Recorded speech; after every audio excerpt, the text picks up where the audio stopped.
हमारे चैनल को अवश्य सब्सक्राइब करें और नए अपडेट्स सबसे पहले पाने के लिए इस बेल बटन को दबाना न भूलें।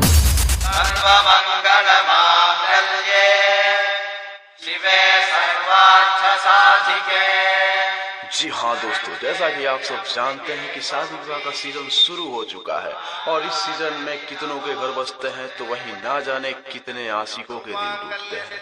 तो हम आपके लिए लेके आए हैं एक ऐसे ही टूटे हुए दिल की दास्तां, एक भड़के हुए आशिक की कहानी। सुपरस्टार केदारी लाल यादव और खुशबू तिवारी केटी की जुबानी। तो आइए सुनते हैं।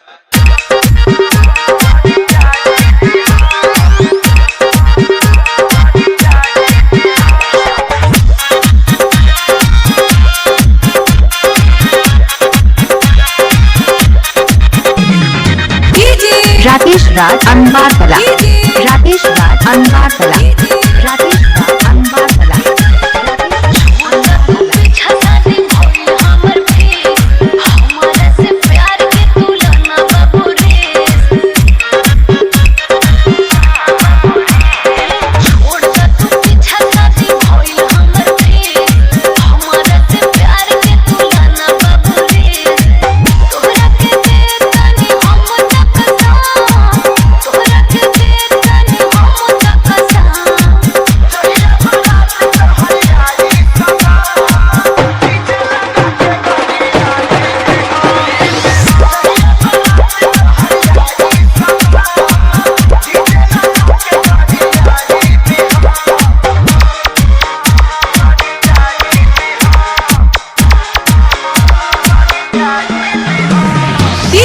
राकेश राज अंबारतला, राकेश राज अंबारतला, राकेश राज अंबारतला।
राकेश राज अंबारतला, राकेश राज अंबारतला, राकेश राज अंबारतला।